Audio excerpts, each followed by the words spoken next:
తెలుగుదేశం జాతీయ అధ్యక్షుడు నారా చంద్రబాబు నాయుడు సోమవారం అనకాపల్లి జిల్లా మాడుగులలో రా కదలిరా బహిరంగ సభ నిర్వహించారు.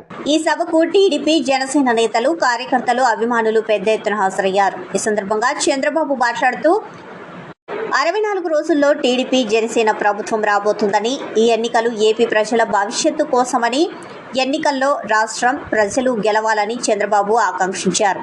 రాష్ట్రంలో సైకో పాలన అంతం చేస్తే తప్ప భవిష్యత్తు లేదని, సైకో సీఎంను తన జీవితంలో ఎప్పుడూ చూడలేదని అన్నారు. బటన్ నొక్కుతున్నానని జగన్ గొప్పలు చెబుతున్నారని, బటన్ నొక్కుడు కాదు నీ బొక్కుడు సంగతేంటి అని చంద్రబాబు ప్రశ్నించారు. సాయంత్రం తాడేపల్లి ప్యాలెస్ కి 100 కోట్ల రూపాయలు డబ్బులు పోయే పరిస్థితి వచ్చింది. మద్యం బటన్ నొక్కాడు. అక్రమ ధనార్జన, సొంత బ్రాండ్లు ఎక్కడికక్కడ దోచేస్తున్నాడు. ఇప్పటికీ 30 లక్షల మంది అనారోగ్యం పాలయ్యారు. 30,000 మంది చనిపోతూనే ఉన్నారు. ఈ సిగ్గుపాలన ముఖ్యమంత్రికి మాత్రం ఏమీ పట్టలేదని చెప్పి నేను మీకు తెలియజేస్తున్నా. నీ బటన్ డ్రామాలు అందరికీ తెలిసిపోయినాయి. తెలిసే లేదా అని మిమ్మల్ని అడుగుతున్నా. అందరికీ అర్థమైపోయింది.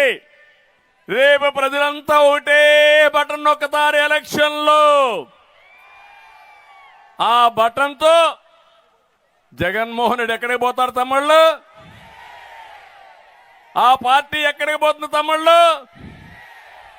అది చేస్తారా అని మిమ్మల్ని అడుగుతున్నా. ఏమమ్మా చేస్తారా అని మిమ్మల్ని అడుగుతున్నా.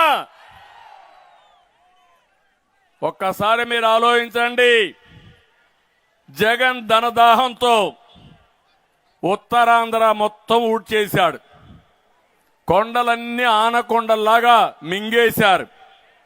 ప్రశాంతమైన ఈ ఉత్తర ఆంధ్ర, నేను ఎప్పుడూ చెప్పేవాడిని, నేను నచ్చిన ప్రాంతం ఉత్తరాంధ్ర. నీతి నిజాయితీ ఉండే ప్రజానీకం ఈ ఉత్తరాంధ్రలో ఉన్నారంటే అది గర్వకారణం. ఇప్పుడే కాదు, సమైక్య ఆంధ్రప్రదేశ్లో ఎలక్ట్రిసిటీ డిపార్ట్మెంట్లో ఈ డివిజన్లో ఈస్టర్న్ డివిజన్ మాకు ఉండేది. ఆ రోజు ఎక్కడ కూడా ఒక్క పైసా అవినీతి లేకుండా డబ్బులు కట్టిన ప్రజానీకం ఉత్తరాంధ్ర ప్రజానీకం అని చెప్పి కూడా నేను మీకు తెలియజేస్తున్నా. అలాంటి ఈ ప్రదేశంలో హింస, కబ్జాలు, అశాంతి.